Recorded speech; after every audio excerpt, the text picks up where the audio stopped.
राधे राधे दोस्तों। आज मैं आपके साथ शेयर करने वाली हूँ बृहस्पतिवार की कथा। कथा शुरू करते हैं। भारतवर्ष में एक प्रतापी और दानी राजा राज्य करता था। वह नित्य गरीबों और ब्राह्मणों की सहायता किया करता था। यह बात उसकी रानी को अच्छी नहीं लगती थी। वह न ही गरीबों को दान देती और न ही भगवान का पूजा किया करती थी, और राजा को भी ऐसा करने से मना करती थी। एक दिन राजा शिकार खेलने वन को गए हुए थे, तो रानी महल में अकेली थी।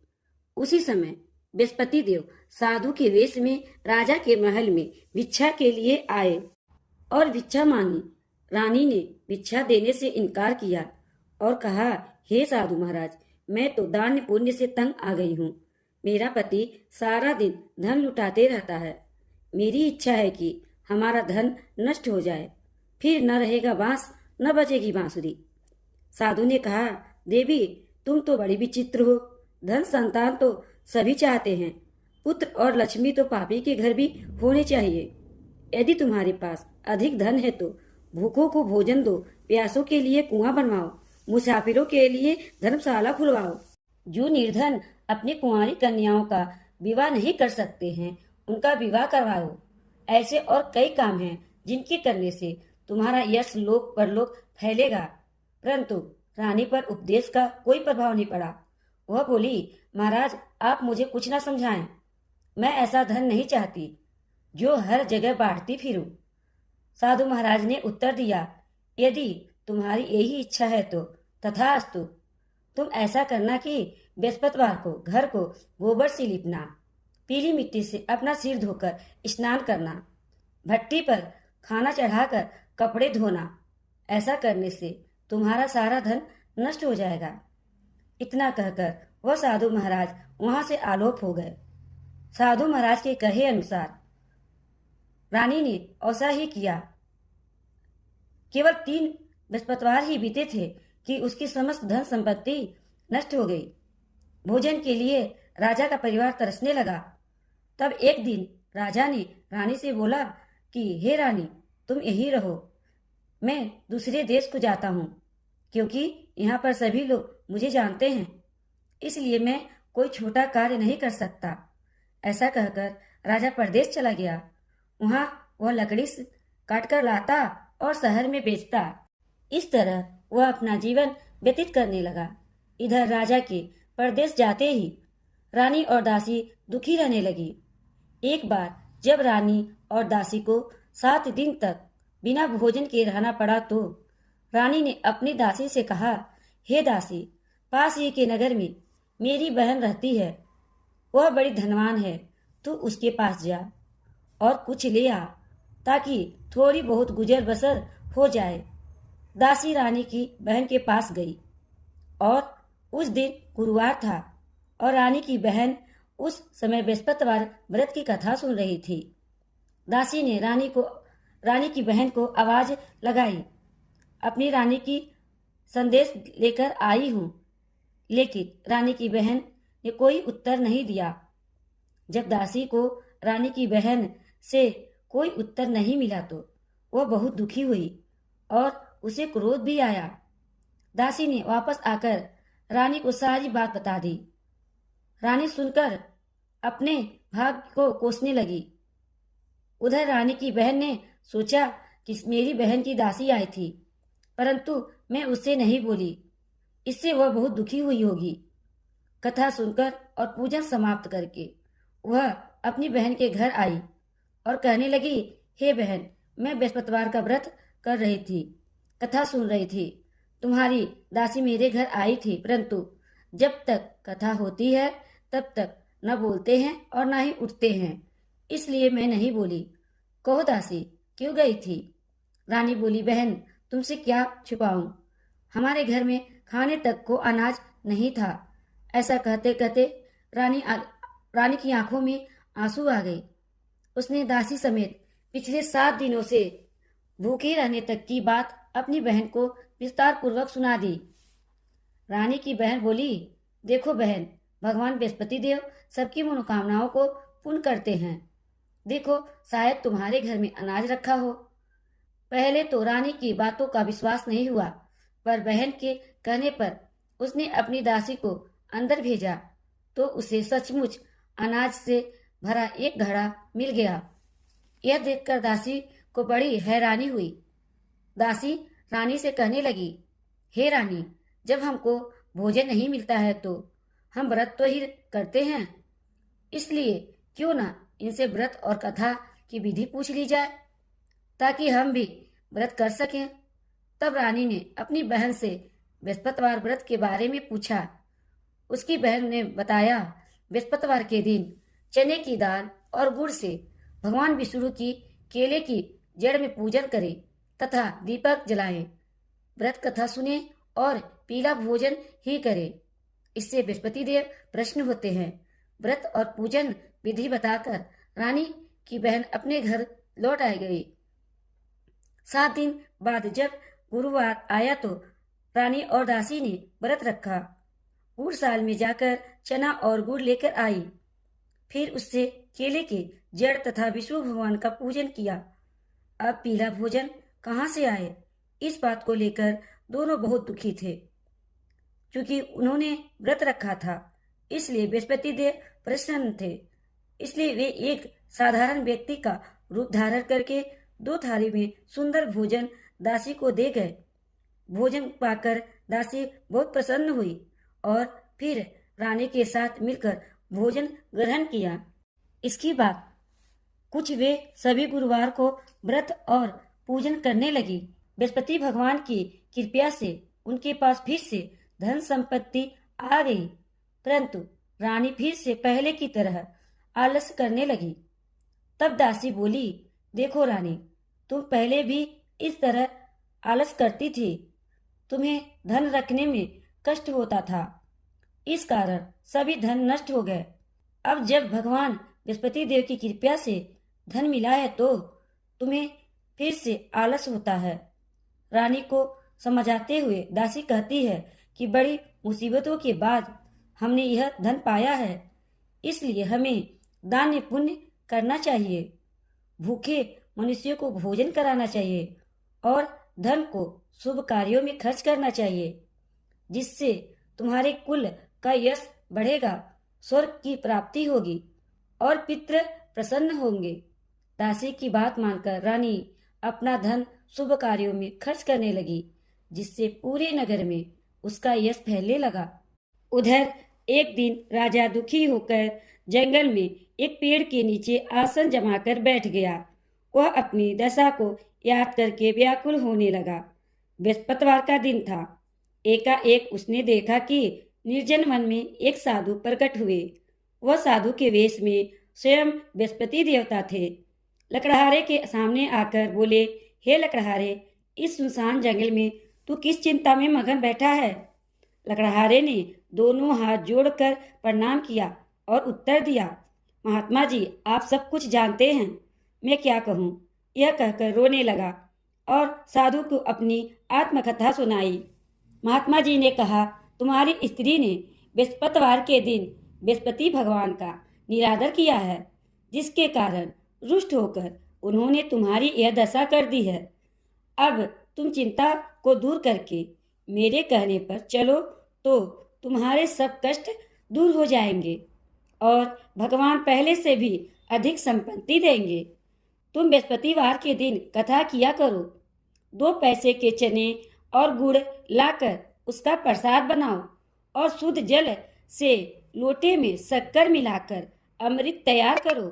कथा के पश्चात अपने सारे परिवार और सुनने वाले प्रेमियों में अमृत एवं प्रसाद बांटकर अपने भी ग्रहण करो। ऐसा करने से भगवान तुम्हारी सब मनोकामनाएं पूरी करेंगे। साधु के ऐसा वचन सुनकर लकड़हारा बोला, हे प्रभु, मुझे लकड़ी बेचकर इतना पैसा नहीं बचता जिससे भोजन के उपरांत कुछ बचा सकूं। मैंने रात्रि में अपनी स्त्री को व्याकुल देखा है। मेरे पास कुछ भी नहीं है जिससे मैं उसकी खबर मंगा सकूं। साधु ने कहा, लकड़हारे, तुम किसी बात की चिंता मत करो। बृहस्पतिवार के दिन तुम रोजाना की तरह लकड़ियां लेकर शहर को जाओ। तुमको रोज से दुगना धन प्राप्त होगा, जिससे तुम भली भांति भोजन कर सकोगे। तथा बृहस्पति देव की पूजा का सामान भी आ जाएगा। इतना कहकर साधु महाराज अंतर्ध्यान हो गए। धीरे धीरे समय व्यतीत होने पर फिर वही बृहस्पतिवार का दिन आया। लकड़हारा जंगल से लकड़ी काटकर किसी शहर में बेचने गया। उसे उस दिन और दिन से अधिक पैसा मिला। राजा ने चना गुड़ आदि लाकर गुरुवार का व्रत किया। उस दिन से उसके सभी क्लेश दूर हो गए।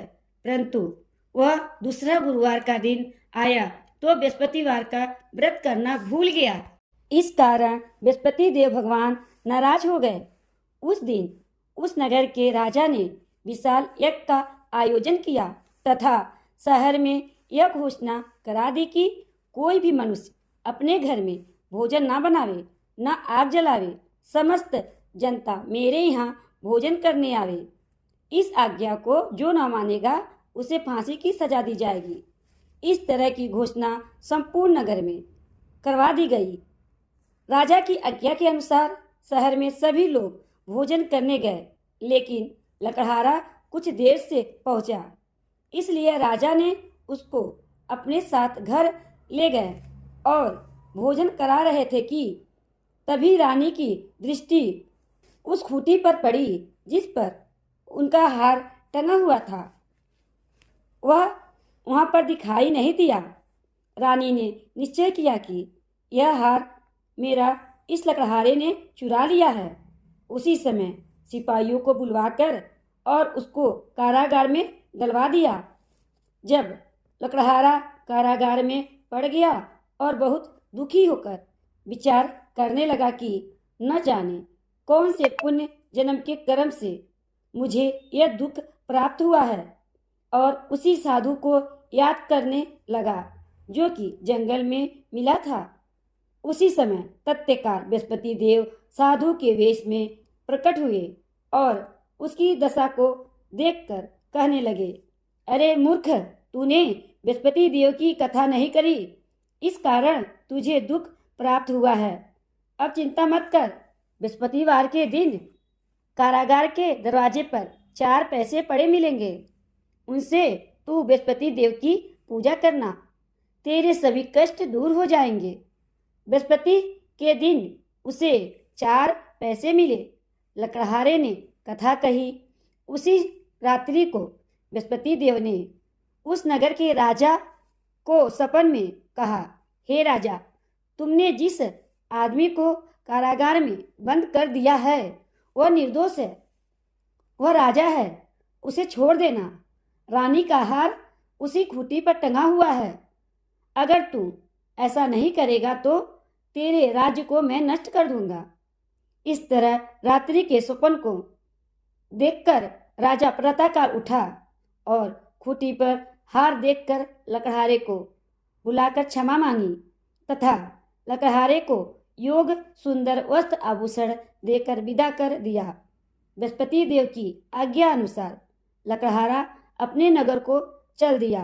राजा जब अपने नगर के निकट पहुंचा तो उसे आश्चर्य हुआ। नगर में पहले से अधिक बाग, तालाब, कुएं तथा बहुत सी धर्मशालाएं, मंदिर आदि बन गए थे। राजा ने पूछा, ये किसका बाग और धर्मशाला है? तब नगरवासियों ने सब लोग कहने लगे, यह सब रानी और दासी के हैं। तो राजा को आश्चर्य हुआ और गुस्सा भी आया। जब रानी ने यह खबर सुनी कि राजा आ रहे हैं तो उन्होंने दासी से कहा कि हे दासी, देख राजा हमको कितनी बुरी हालत में छोड़ गए थे। हमारी ऐसी हालत देखकर वह लौट न जाए, इसलिए तू दरवाजे पर खड़ी हो जा। आज्ञा अनुसार दासी दरवाजे पर खड़ी हो गई। राजा आए तो उन्हें अपने साथ लिवा लाई। तब राजा ने क्रोध करके अपनी रानी से पूछा कि यह धन तुम्हें कैसे प्राप्त हुआ?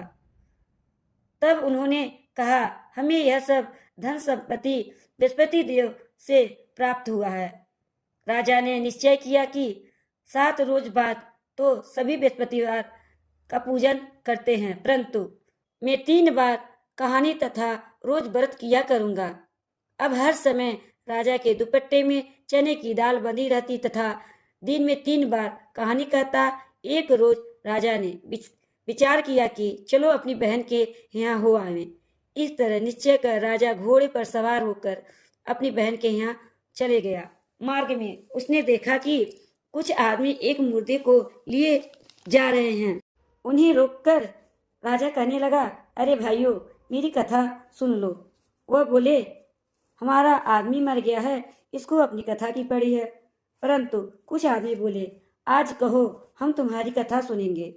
राजा ने दाल और गुड़ निकाली और जब कथा आधी हुई तो मुर्दा हिलने लगा, और जब कथा समाप्त हो गई तो राम राम करके वह आदमी खड़ा हो गया। राजा आगे चलने लगा। चलते चलते समय उसे एक किसान खेत में हल चलाता मिला। राजा ने उसे देखा और बोला, अरे भाई, तुम मेरे बृहस्पति देव की कथा सुन लो।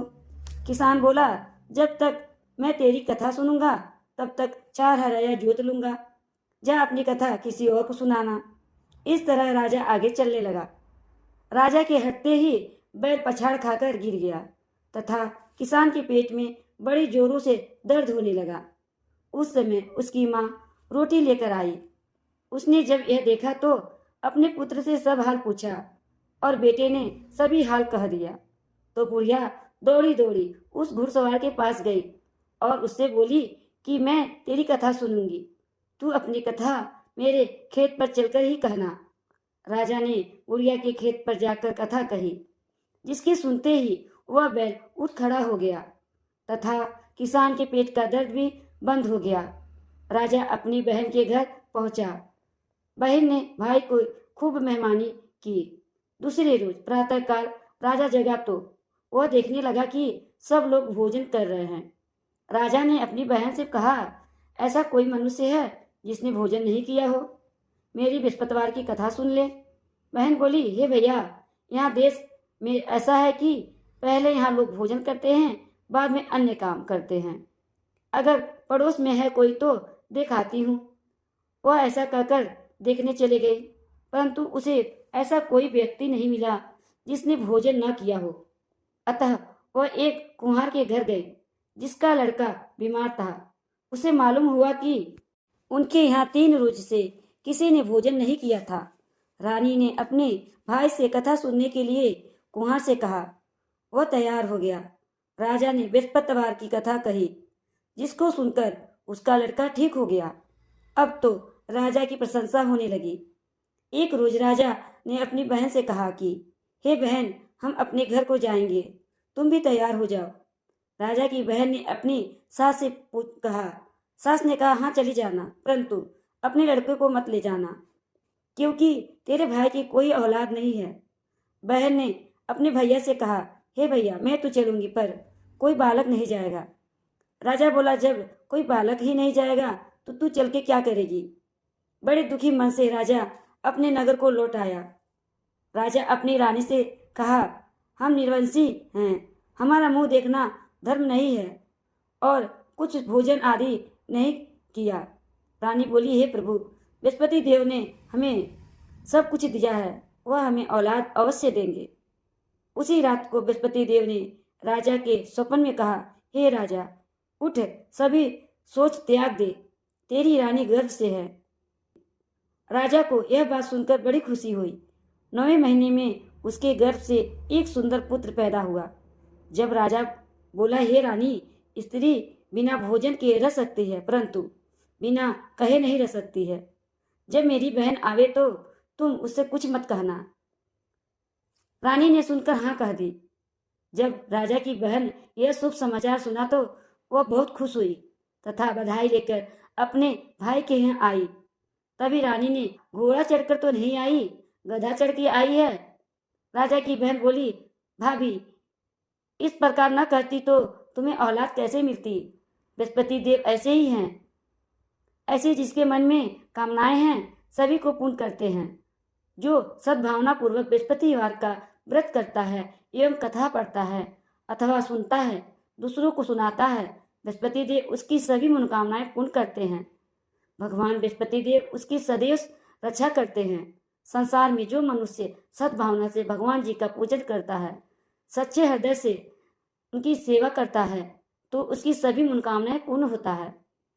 जैसी सच्ची भावना से रानी और राजा ने उसकी कथा गुणगान किया तो उसकी सभी इच्छाएं बृहस्पति देव ने पूर्ण की और उसे सभी की करिएगा। तो दोस्तों यह थी बृहस्पति देव की कथा। अगर अच्छी लगी हो तो लाइक कर दीजिएगा, चैनल को सब्सक्राइब नहीं किए तो चैनल को सब्सक्राइब कर दीजिएगा। अगली वीडियो मिलते हैं। राधे राधे।